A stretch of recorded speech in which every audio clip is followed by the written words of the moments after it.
going on YouTube? It's your boy Trinity Wolf, and welcome to the season finale of Yu-Gi-Oh! Day Season 1. You guys voted for it.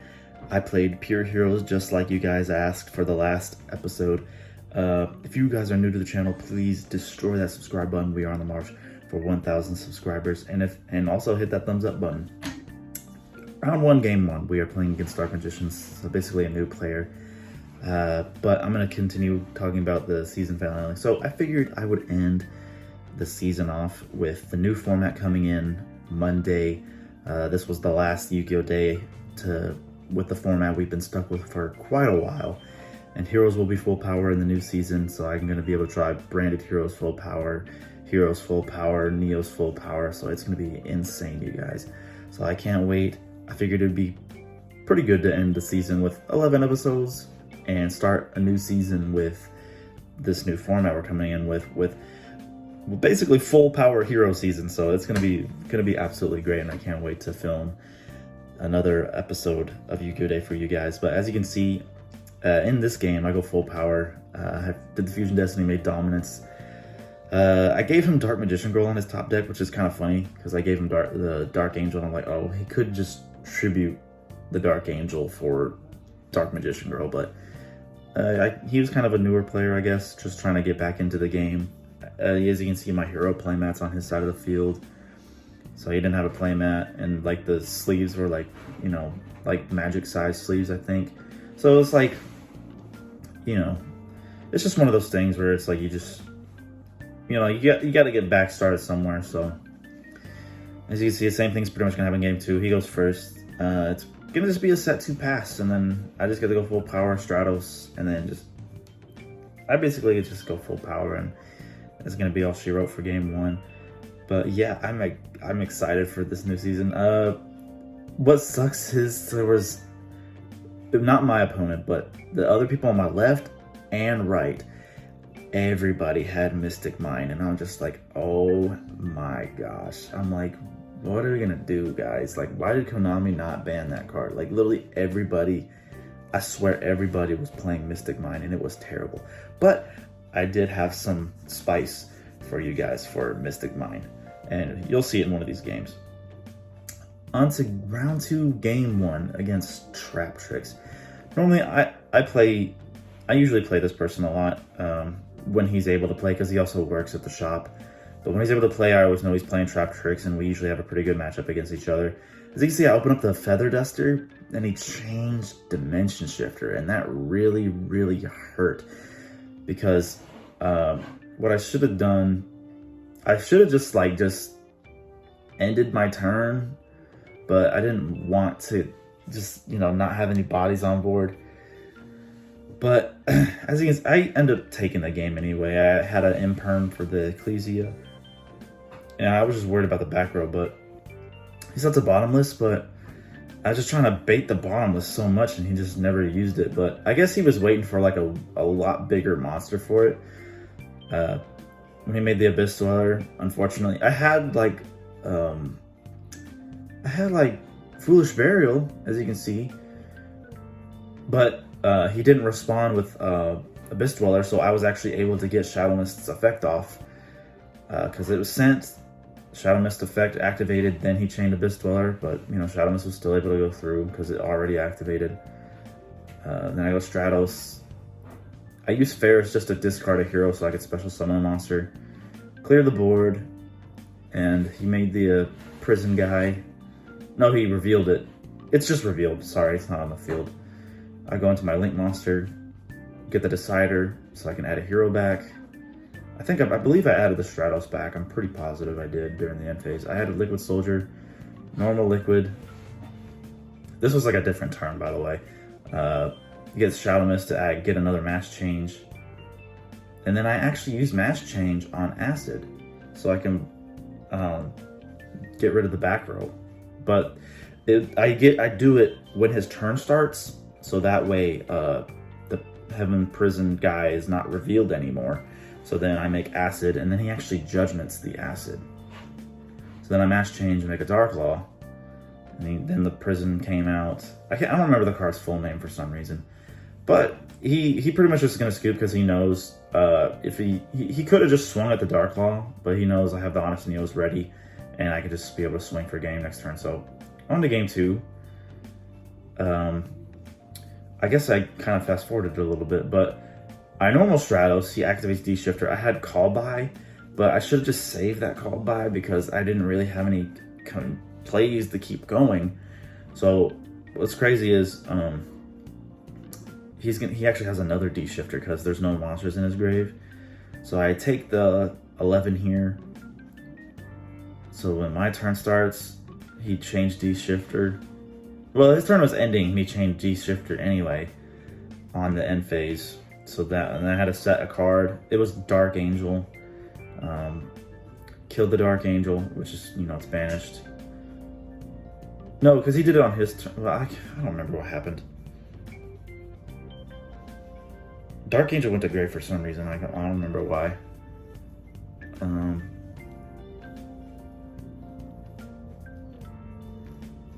Sorry, I can't. Even though it was just yesterday, I can't remember. But yeah, pretty much me getting this Vion off, I was able to pop off. I think he actually Judgment. I saw a Judgment there. Sorry, I lost track. But yeah, I know he wanted to negate Vion because he knows how good Vion is.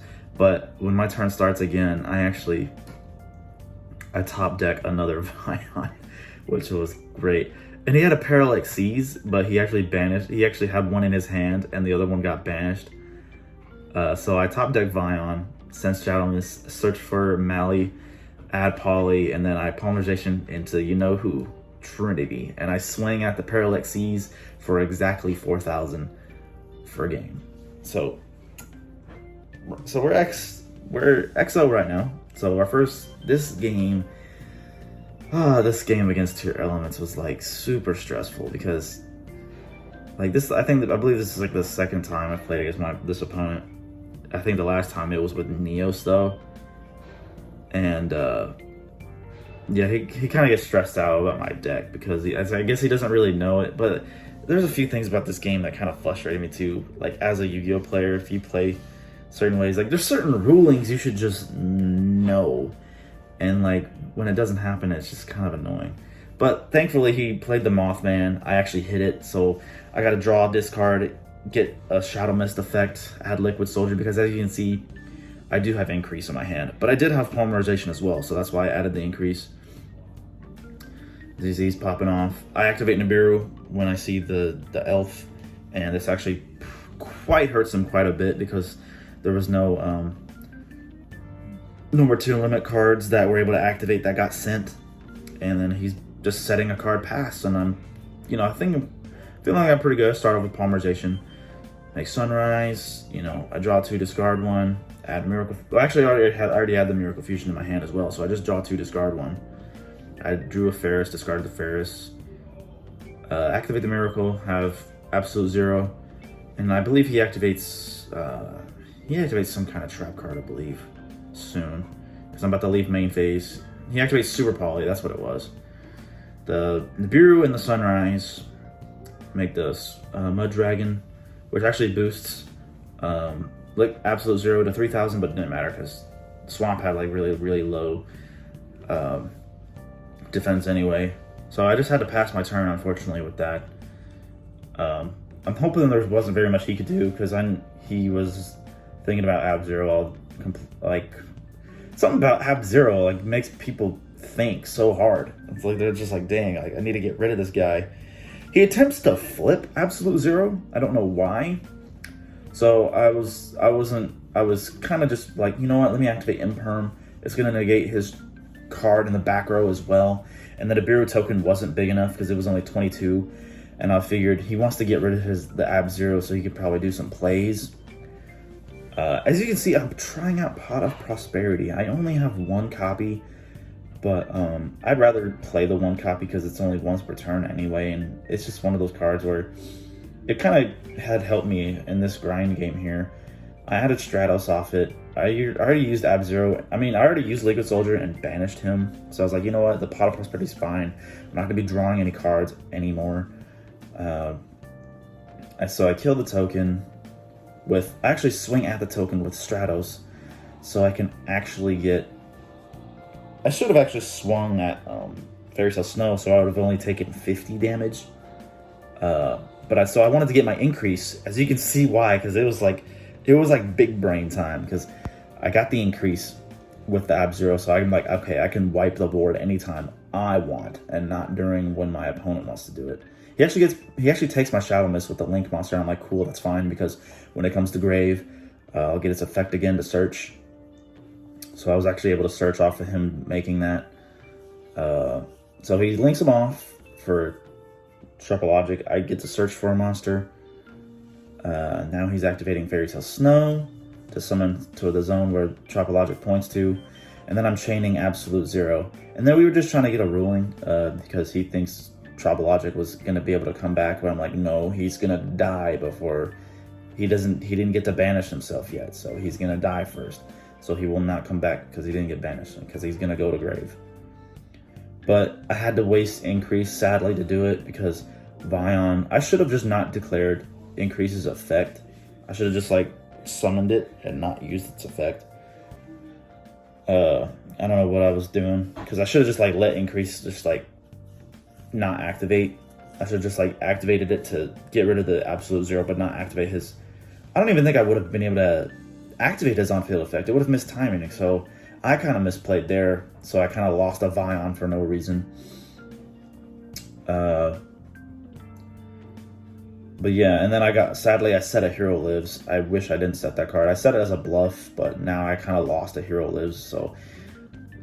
sometimes setting a bluff is not worth it, you guys. The Ab-Zero was scary enough, so I should have just never set the Hero Lives, because I would have had a huge advantage if I would have kept that Hero Lives in my hand, but luckily enough, I had Stratos. I fused them off. I fused the Dark Angel with Malicious to make DPE, and DPE is basically just going to control this game, essentially. Now I got another search. I was thinking a long time, so I got the Honest Neos. I was just like, I need to just put massive damage on this board here, because the Fairy Tale Snow is losing a lot of attack. I actually kept the Honest Neos. Okay, so he top decked a Tier Element monster, and I was like, dang it. Let's see. He made the Fusion monster. This is where, like, we had to call a judge, because he was so confident that DPE was going to get shuffled back. I'm like, no, I'm using DPE's effect to destroy itself in my cross. You lose your target, and he had to call a judge for it. And I was just like, dude, like, you should know this ruling, man. Like, you should know, you target a card with a card effect, it leaves the field, the target's gone. It's the same thing as if you activated, like, Imperm or Effect Veiler on a targeted monster and they Book of Wounded. Like, it's the same thing. The target is no longer there. You target it as the cost. When the effect resolves, then it's negated, or whatever card effect you have to resolve. So essentially that basically put me ahead. I took some massive damage, but I was like, he's not gonna, I was pretty confident he wasn't gonna be able to kill me. So I wiped my board, and then he swung at me, and then I was able to take the game. On to game 2, however. That first game took a long time, you guys. Like, it was a very long time, and he actually made me go first, which kind of sucked, because I only had increase and mass change, but the Dark Law kept great control, and he was like, I forgot that was a thing. That's why I was like, yeah, I'm surprised you made me go first. Like, Dark Law murders your deck. Like, I don't know why you would have made me go first.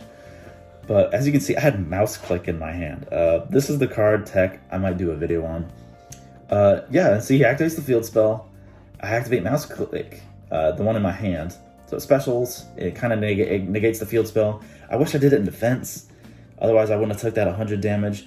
But we would have ended up drawing anyway, because all I needed to do was just swing for damage, and then he activates the trap, just trying to make plays during the main phase, of course. But, so I was like, well, then time was called when we were doing all these chains and stuff. So I was like, well, maybe I can try to make Dystopia, but I couldn't get there. So a final round against Tearlaments again. So as you can see, I won 2, drew 2, and there was supposed to actually be a top 8 cut. But I actually draw in this game too. So it was cut to top 8, and I got 9th. I was so upset. I was like, really? I got 9th? Like, I guess I was the only one that drew twice. But I never lost any games, guys. So I consider this an undefeated day. So I never lost. The games that I drew, I strongly believe I could have won. As you can see in the last game, I just had to swing, and then I was able to keep making plays. And if I was able to keep making my plays, I would have went into battle phase, and I would have won.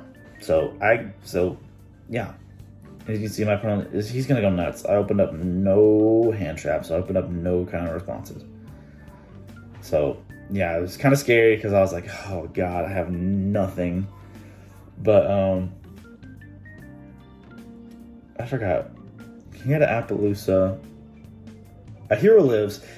Funny enough, he never used Appaloosa on anything. Normally everybody would negate his Stratus, but he let Stratus go through, and that meant everything. I used Ferris, discard Malicious. I called by the grave the card that he was going to use with Rhino. I forgot what the fusion monster's name. I called by the grave that card. Then I made Plasma, and then he just turned off his Appaloosa. But what hurt me here was he revealed Super Poly, and then he said he didn't have the appropriate targets, so I assumed I was good. So then when I made Trinity, I was going to make Trinity to swing for game. And I wish I made Absolute. I wish I made Sunrise, because I would have been able to keep extending. Because then he activated Super Poly and he made the Dragostapelia, and that really hurt. Because I was like, oh, he said he had no more targets, so I must be good. And then I was like, he had no appropriate targets, but the Dragostapelia was there, and I was like, oh man, and that really hurt my plays, especially losing the. I used the Honest Neos on the Denier because I couldn't let him negate the cross. But essentially, I was just kind of screwed with that play. I gave him the Dark Angel anyway because I actually had Rivalry. But if I wish I was able to get rid of the Elf, because he said, yeah, if you were able to get rid of the Elf, I would have definitely. I was like, you definitely would have won. But yeah, he bounces the field spell. He bounced the Rivalry back, and essentially he's just going to take this game here. But on to game 2, however, oh well, it's not there yet. So on to game 2, however, I knew because I know this opponent very well. I actually told him to go first again, and I hit all his hand traps. Like when he was using his dangers, I got rid of the Gamma. I hit the Nibiru. Like it was great because he was totally prepared for me to go first, and I was like, yeah, the Gamma and the Nibiru would have definitely hurt really bad. So I'm really glad I decided not to go first, because funny enough, I actually had a Nibiru for him, and as you can see, he actually milled all of his Nibiru, so I had nothing to worry about. I had no, because I don't know.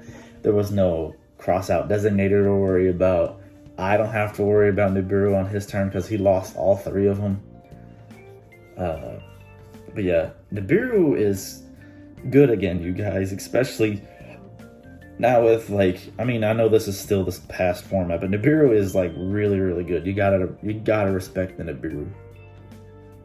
It almost makes me want, in the new format, it almost makes me want to play Crossout Designator for Nibiru, because Nibiru hurts heroes so bad. It's so bad. But yeah, as you can see, we Fusion Destiny here, the Dominance. It was really no point of me looking at his top 5, but I wanted to do it so I can make sure he banished really good stuff. But unfortunately, everything on the top 5 was garbage. But he was gonna mill cards, so I activate Match Changed, making Darklaw to banish everything. And let's see, I forgot how the IP made the dude come out, and it was really scary because it had a lot of attack. It had a lot of attack, you guys, but I was still able to do some plays. I made Dominance, then I looked at the top 5, and then that's when it was. I looked at the top 5 to make sure nothing was good that he was going to draw. Since, I had to search for, I forgot what I searched for, but I had to get Poly. Dominance wasn't going to do anything, basically, because he has to get destroyed when he was fusion summoned. I brought him back with Cross. So I made Cross out Designator. I made Cross Dread Decimator, sorry. Just to swing for some massive damage. Then he, banished to summon the guy. I got to draw a card with Dominance effect. And then I just had to make DPE here. And basically he said, you making DPE, basically, he was like, I was like worried that you would make DPE. And I was like, yeah, I had to make DPE because Dominance wasn't going to do anything. So basically DPE was going to control the game because he's like, yeah, you're just going to pop DPE with the guy, and then that was it. On to game 3, however, we draw, like I said, because he went first. There was only 2 minutes on the clock. And what sucked is I had a hand to kill him too, because I had Forbidden Droplet and everything. But anyway, you guys, this is going to be it for Season 1 of Yu-Gi-Oh! Day. If you guys are new to the channel, please destroy that subscribe button. We're on the march for 1K subscribers. If you, for some reason, want a deck profile of this, I mean, this is the past format, but I'll make one for you guys if you want for this day, and I'll make a video on mouse click, but I will see you guys in the new season.